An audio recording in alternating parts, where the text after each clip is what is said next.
샬롬. 징글벨 징글벨 징글 올 더 웨이. 어느덧 성탄의 계절 12월이 찾아왔습니다. 점점 겨울이 깊어가고 있는데요. 이때 우리 모두 유다서 산책을 통해 유다서 말씀을 읽게 되었습니다. 연말 분위기가 고조되고 있는 중에 사랑하는 성도 여러분, 말씀 묵상 놓치시면 안 되겠죠? 그럼 바로 유다서 산책 시작하겠습니다. 네, 유다서는 신약 성경의 가장 마지막에서 두 번째 자리하고 있는 책입니다. 그 분량도 딱 한 장밖에 되지 않는 아주 작은 책이죠. 절수로는 25절밖에 되지 않아요. 이 작은 서신은 어떤 보배로운 복음을 숨기고 있는지 하나씩 한번 살펴보도록 하겠습니다. 네, 먼저 저자에 대해서 한번 생각해 볼게요. 헬라어 성경을 보면 유다서의 가장 첫 번째 단어가 바로 유다입니다. 유다라는 이름은 상당히 흔한 이름이었기 때문에 어떤 유다인지에 대해서도 수식하고 있는데요. 사도 바울과 비슷하게 예수 그리스도의 종이라고 자신을 밝히고 있죠. 그리고 야고보의 형제라는 사실까지 알려주고 있어요. 유다라는 이름도 흔하지만 이 야고보라는 이름도 희귀한 이름은 아니었거든요. 그러니까 사실 야고보의 형제 유다라고 하면 특정하기 어려운 사람이라고 생각하기 쉽습니다. 그래서 이 유다서의 정경성에 의심을 갖는 사람도 많이 있었는데요. 유다서가 유다와 야고보라는 흔한 이름을 사용한 것은 어쩌면 초대교회 당시 야고보의 형제 유다라고 하면 모두가 다 누구인지 알 정도로 통용되었던 어떤 특별한 사람이었지 않았을까라고 추측해 볼 수 있습니다. 옛날에 드라마 보면 종로의 김두한 이렇게 누구나 알 수 있는 그런 수식어 표현 이름 있지 않습니까? 그런 것처럼 야고보의 형제 유다 그러면 초대교회 당시에 많은 사람들이 그가 누구인지 알았을 거라는 것이죠. 결론적으로 말해서 유다가 누구인지 유다서는 야고보의 형제라고 증언하고 있지만 복음서와 기타 다른 성경들을 살펴보면 이 유다가 예수님의 형제 가운데 한 사람이라는 걸 우리가 알 수 있습니다. 마태복음 13장 55절에 보면 고향에서 예수님이 배척당하시는 장면이 나오죠. 그때 사람들이 예수님을 향해서 그가 목수의 아들이 아니냐라고 말합니다. 그러면서 그 어머니 마리아, 야고보, 요셉, 시몬, 유다라고 밝히고 있는데요. 그의 가족이. 그리고 훗날에 예수님의 형제들이 회심했을 거라고 보는 의견이 지배적이에요. 왜냐하면 고린도전서 9장 5절에 보면 바울이 고린도 교회에 편지를 하는데요. 사도 바울이 자신을 변호하던 중 주의 형제들과 베드로죠. 주의 형제들과 베드로를 언급하면서 이들과 내가 함께 다닐 권리가 있다. 이런 말을 합니다. 아마도 주의 형제들, 그러니까 야고보, 요셉, 시몬, 유다 이 사람들 역시 초대교회의 성도요, 전도자요, 선교사 마치 사도 바울과 함께 동역하였던 그러한 사도들과 같은 수준의 어떤 전도자였지 않았을까라고 예상이 됩니다. 그럼 유다서를 쓴 배경이 무엇인지 말씀을 보면서 우리가 한번 유추해 보도록 하겠습니다. 3절에 보니까 구원에 관하여 편지를 쓰려는 생각이 간절하다. 내가 그렇게 간절했다. 이렇게 말합니다. 그런데 그러던 중에 갑자기 성도에게 주신 믿음의 도를 위해 힘써 싸우라는 권면을 하게 되었다고 말하죠. 원래는 구원에 관해서 너희에게 편지를 쓰려고 했지만 마음이 갑자기 성도에게 주신 믿음의 도를 위해 힘써 싸우는 어떤 실천적인 내용의 권면으로 목적이 바뀌게 되었다는 것을 이야기하고 있습니다. 믿음의 도를 위해서 싸운다는 말이 무슨 의미일까요? 네, 1세기 각 지역에 흩어져 있던 교회들이 당면했던 가장 큰 문제는 뭐냐면 바로 영지주의였습니다. 영지주의는 1세기에 갑자기 발생한 사상이나 철학이 아니고요. 그 사상의 줄기를 따라서 역사를 거슬러 올라가면 상당히 오래전부터 온 인류를 지배하고 있었다는 걸 알 수 있습니다. 그 역사와 토대가 워낙 오래되고 견고했기 때문에 교회의 신앙과 신학은 이 영지주의적인 요소에 의해서 큰 위협을 당하고 있었어요. 이들의 주요한 해악, 그러니까 교회에 끼쳤던 해악은 뭐냐면 믿는 도, 다시 말해 신학을 어지럽히는 것이었습니다. 영지주의를 단순히 설명하기는 어렵지만 핵심 내용은 이겁니다. 영혼과 육체를 이원론적으로 구분하는 거예요.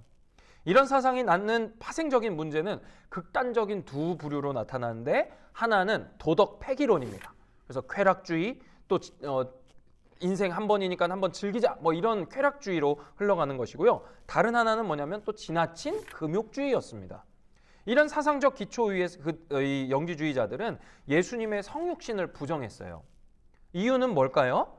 이 거룩하신 하나님이 악한 육체와 함께 할 수가 있겠느냐라는 어떤 그들의 주장을 뒷받침하기 위해서 예수님께서 인간이 되셨다라는 것을 부정했습니다. 4절 말씀 한번 보실까요? 제가 읽겠습니다.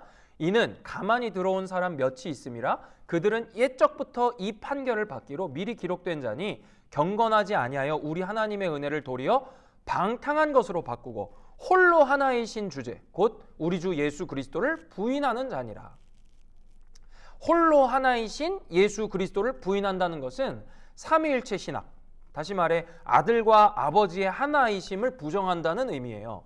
예수님의 성육신을 부정하는 것은 교회의 토대를 흔드는 일이었기 때문에 성경 기록 시대, 그러니까 1세기 당시에 사도들과 전도자들은 이 편지를 통해서 교회를 흔드는 이런 이론과 또 변론과 사상에 대항하기 위해서 노력했던 것이죠. 그 노력의 결과 가운데 하나가 바로 이 유다서인 거예요. 유다서는 이런 역사적 배경 속에서 믿음의 도를 위한 신자의 싸움, 믿음의 도를 위한 신자의 싸움을 가르칠 목적으로 기록된 편지다라는 것을 우리가 알 수 있는 것이죠. 네, 다음은 유다서의 구조입니다. 유다서의 구조는 간단합니다. 유다서는 편지이기 때문에 고대 로마 이 서신 형식을 보여주고 있는데요. 1절부터 2절은 첫 인사, 첫 인사와 함께 누가 쓰고 누가 받는 것인지를 기록하고 있고요. 3절부터 23절이 몸글인데요. 이걸 셋으로 나눠 볼 수 있습니다. 세 단락이요. 다 사랑하는 자들 이렇게 시작을 해요. 그래서 3절부터 16절에 사랑하는 자들을 향한 권면 첫 번째 내용은 뭐냐? 거짓 선지자들의 행태를 비판하는 것이고요. 두 번째 17절부터 19절인데요. 사랑하는 자들을 향한 권면 두 번째 마지막 때에 나타난 이들의 내용을 기록하고 있고요. 또 20절부터 23절 사랑하는 자들을 향한 권면 세 번째 주 예수 그리스도의 긍휼이 무엇인지를 기록하고 난 뒤에 마지막 24절과 25절에서 끝인사로 이 편지가 마치게 됩니다.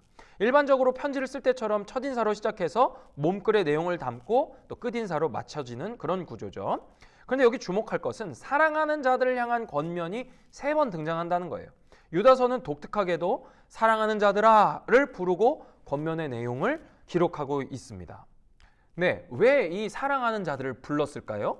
그 내용이 너무 무섭고 심각하고 단호하고 또 그 내용이 아주 확실하기 때문에 사랑하는 자들아라고 하는 그 어떤 권면의 성격을 드러내고 있다고 할 수 있어요. 사도 바울 역시 사랑받는 형제들에게라고 하면서 뒤에 엄히 경고하는 내용을 붙였던 것처럼 유다서 역시 이 내용이 이 편지를 받는 이들로 하여금 공포심을 조장하거나 두려운 마음을 갖게 하기 위함이 아니라 사랑하기 때문에 그들이 어떤 행태에서 돌아와야 되는지를 권면하기 위한 편지라는 것이죠.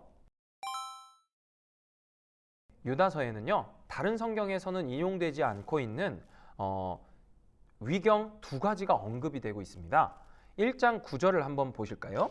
천사장 미가엘이 모세의 시체에 관하여 마귀와 다투어 변론할 때에 감히 비방하는 판결을 내리지 못하고 다만 말하되 주께서 너를 꾸짖으시기를 원하노라 하였거늘. 이 말씀을 보시면 천사장 미가엘이 나오고 또 그 미가엘이 마귀랑 싸우는데 뭐 때문에 싸우냐? 모세의 시체를 두고 다퉜다라는 이 장면이 기록되어 있어요.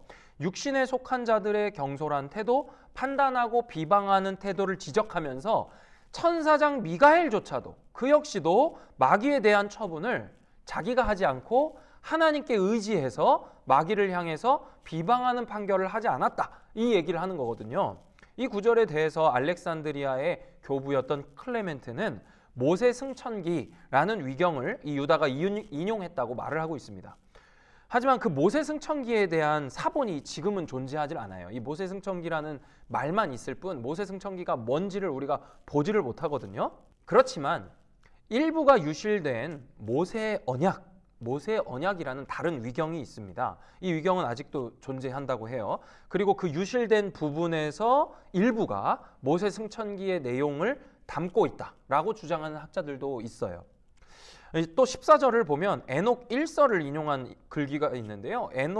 유다서는요, 이 에녹 1서 1장 19절을 발췌해서 거룩한 자를 마지막 심판을 위해 오실 하나님의 법정을 묘사하기 위해서 인용을 하고 있습니다.